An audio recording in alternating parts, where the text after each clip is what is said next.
A+ട്യൂബിലേക്ക് സ്വാഗതം. മലയാള സിനിമയിലെ പ്രശസ്തനായ നടന്മാരിൽ ഒരാളാണ് ഫഹദ് ഫാസിൽ. പക്ഷേ ഫഹദ് ഫാസിലിനെ സംബന്ധിച്ചിടത്തോളം അദ്ദേഹം സ്വയം വെളിപ്പെടുത്തിയ ഒരു വാർത്ത അദ്ദേഹത്തിന് ഇഷ്ടപ്പെടുന്ന ആരാധകരെ വല്ലാതെ സങ്കടപ്പെടുത്തുന്നുണ്ട്. തനിക്ക് ADHD അസുഖമുണ്ടെന്ന് അദ്ദേഹം സമ്മതിച്ചിരിക്കുന്നു, അഥവാ വെളിപ്പെടുത്തിയിരിക്കുന്നു. സാധാരണ നിലയിൽ ഇത്തരം ഏതെങ്കിലും രോഗാവസ്ഥകൾ ഉണ്ടെങ്കിൽ തന്നെ ഒരു സിനിമാ താരങ്ങളും അത് പുറത്ത് പറയാറില്ല. നിലവിൽ പലർക്കും പലതരം രോഗാവസ്ഥകൾ ഉണ്ട്. പക്ഷേ അവരൊക്കെ അതിനെ അതിജീവിക്കുന്നവരും കൂടിയാണ്. അതിനുള്ള ശാരീരിക മാനസിക അവസ്ഥകൾ അവരതനുസരിച്ച് പൊരുത്തപ്പെടുത്തി എടുക്കാറുമുണ്ട്. തുറന്ന് പറയാറില്ലെന്നു മാത്രം.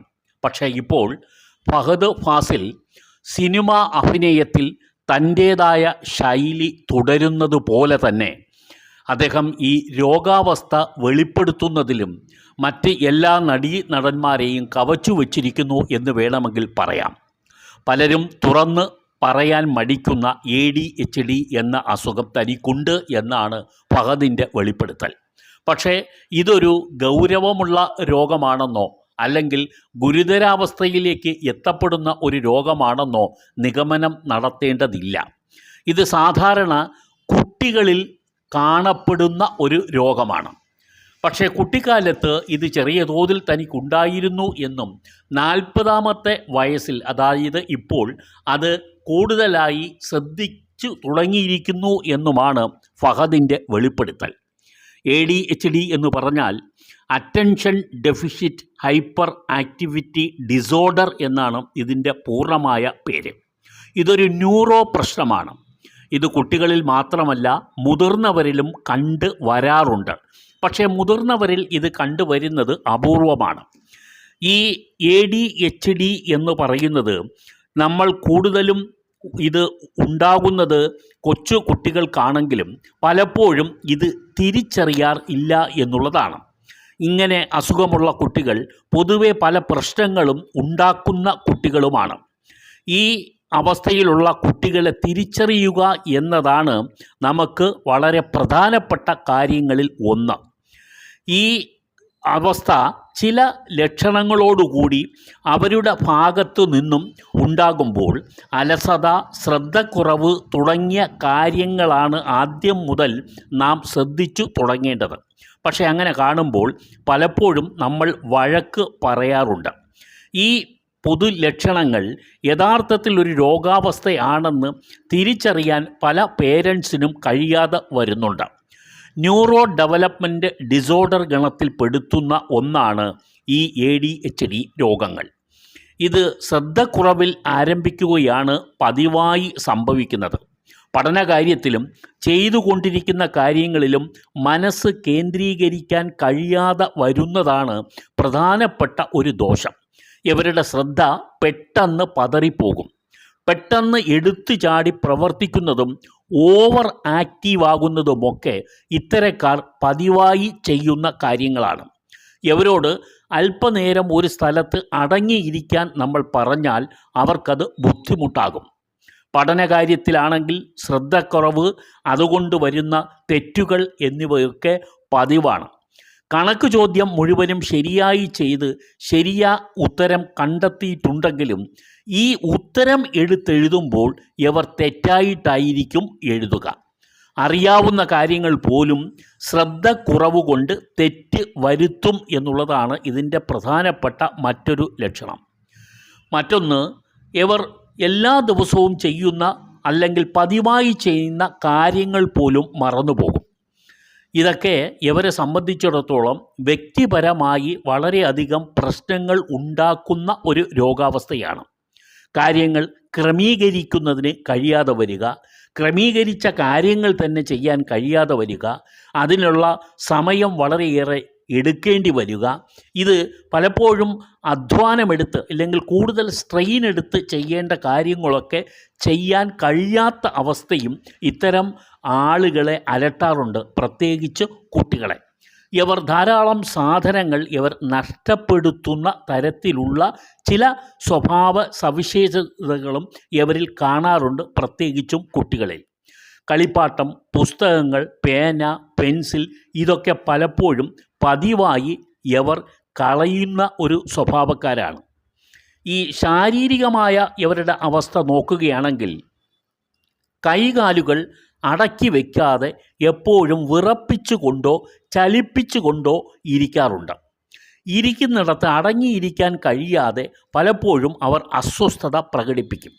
ക്ലാസ്സിൽ പോലും ഇവർക്ക് അടങ്ങിയിരിക്കാൻ കഴിയാതെ ഇവർ ഓടിച്ചാടി നടക്കാറുണ്ട് എന്നുള്ളതാണ് വാസ്തവം.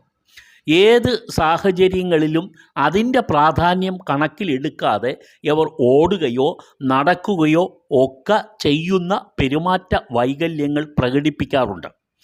അവനവൻ്റെ ഊഴം വരുന്നതുവരെ കാത്തിരിക്കാനുള്ള ക്ഷമ ഇവർക്കുണ്ടാവില്ല. മറ്റുള്ളവരുടെ സംസാരത്തിന് ഇടയിൽ കയറി സംസാരിക്കാനും ഇവർ മടി കാണിക്കാറില്ല. നേരിട്ട് പറയാതിരിക്കേണ്ട കാര്യങ്ങൾ അത് അടക്കി വെക്കാനും ഇവർക്ക് പലപ്പോഴും കഴിയാതെ അത് ഏറ്റവും ആദ്യത്തെ തവണ തന്നെ അത് പറഞ്ഞു തീർക്കുക എന്നുള്ളതാണ് ഇവർ ചെയ്യുന്ന മറ്റൊരു കാര്യം.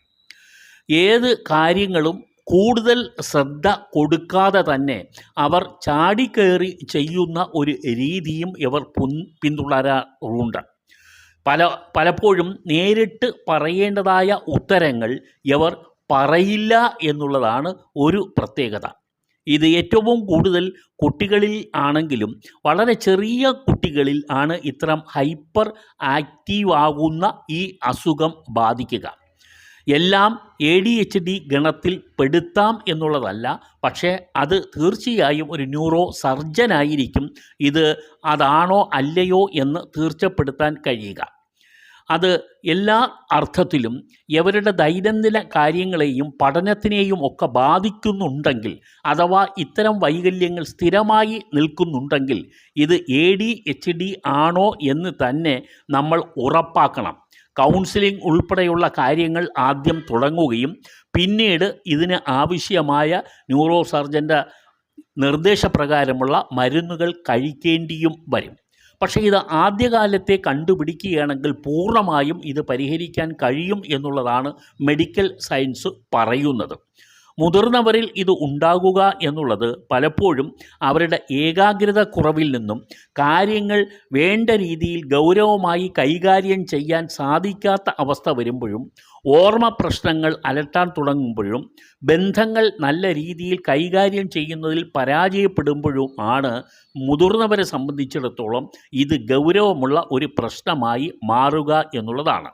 മറവി പലപ്പോഴും മുതിർന്നവരെ വല്ലാത്ത ഒരു ദുരവസ്ഥയിലേക്ക് ഈ രോഗം കൊണ്ടെത്തിക്കും എന്നുള്ളതാണ്. പക്ഷേ എല്ലാത്തരം മറവിയും ADHD ആണെന്ന് കരുതേണ്ടതില്ല എന്നും കൂടി പറഞ്ഞു വെക്കേണ്ടതുണ്ട്. ഫഹദ് ഫാസിൽ ഏറ്റവും നന്നായി മലയാള സിനിമയിൽ കഥാപാത്രങ്ങളെ കൈകാര്യം ചെയ്യുന്ന ഒരു നടനാണ്. സൂക്ഷ്മതയോടുകൂടിയാണ് പലപ്പോഴും ഫഹദ് ഫാസിൽ കഥാപാത്രങ്ങളെ തിരഞ്ഞെടുക്കുന്നത്. അങ്ങനെ തിരഞ്ഞെടുക്കപ്പെട്ട കഥാപാത്രങ്ങളിലെല്ലാം തന്നെ അദ്ദേഹം തൻ്റെ അഭിനയ സിദ്ധി ഒന്നിനൊന്നിന് മെച്ചപ്പെടുത്തിക്കൊണ്ട് വരുന്നതും നമുക്ക് കാണാവുന്നതാണ്. എണ്ണം പറഞ്ഞ ഒട്ടേറെ സിനിമകൾ ഫഹദ് ഫാസിലിൻ്റെ അഭിനയ സിദ്ധിയെ ശരിക്കും രേഖപ്പെടുത്തി വച്ചിട്ടുമുണ്ട്. സ്വന്തം പിതാവായ ഫാസിലിൻ്റെ ഒരു കയ്യൊപ്പും ഈ ഫഹദ് ഫാസിലിൻ്റെ അഭിനയ ചാതുര്യത്തിൽ എടുത്ത് പറയേണ്ടതുണ്ട്. ഫഹദ് ഫാസിൽ സാധാരണ നിലയിൽ എപ്പോഴും നമ്മൾ കാണുന്ന മറ്റ് നടന്മാരിൽ നിന്നും വ്യത്യസ്തനാകുന്നത് അദ്ദേഹത്തിൻ്റെ ഈ ശൈലി കൊണ്ട് തന്നെയാണ്. ഫഹദ് ഫാസിലിൻ്റെ ശൈലി മലയാള സിനിമയിൽ ഒരു വേറിട്ട ശൈലി എന്ന് വേണമെങ്കിൽ നമുക്ക് പറഞ്ഞു വെക്കാവുന്ന തരത്തിലുള്ളതാണ്. എന്തായാലും അദ്ദേഹത്തിൻ്റെ ഇപ്പോൾ വെളിപ്പെടുത്തിയിരിക്കുന്ന ഈ രോഗാവസ്ഥ ആരും പ്രതീക്ഷിച്ചതല്ല. ആരും ഈ വെളിപ്പെടുത്തൽ ഒരിക്കലും ഇത് സങ്കല്പത്തിൽ പോലും കരുതിയിരുന്നതുമല്ല. പക്ഷേ അദ്ദേഹത്തിൻ്റെ നടന വൈഭവത്തെ ഈ അസുഖം ബാധിക്കും എന്ന് ഒരിക്കലും നമുക്ക് പറയാൻ കഴിയുകയില്ല. അദ്ദേഹത്തിനെ സംബന്ധിച്ചിടത്തോളം ഈ അവസ്ഥ ഒരു പരിധി വരെ മാനസികമായി വിഷമിപ്പിക്കുന്നു എങ്കിൽ കൂടി അഭിനയ ചാതുര്യത്തിൻ്റെ കാര്യത്തിൽ ഇത് ഉണ്ടായിട്ട് പോലും അദ്ദേഹം ഇതുവരെ ചെയ്തിട്ടുള്ള കഥാപാത്രങ്ങളൊക്കെ തന്നെ നമുക്ക് പരിശോധിച്ചാൽ ഇങ്ങനെ ഒരു അസുഖമുള്ള ഒരാളാണെന്ന് നമുക്ക് തോന്നാൻ ഇടയില്ലാത്ത വിധമാണ്. ഫാസിൽ എത്രയും പെട്ടെന്ന് ഈ ഫഹദ് ഫാസിൽ ഈ അസുഖത്തിനെ മറികടന്ന് വരും എന്ന് തന്നെയാണ് മലയാള പ്രേക്ഷക സമൂഹം പ്രതീക്ഷിക്കുന്നതും കാത്തിരിക്കുന്നതും.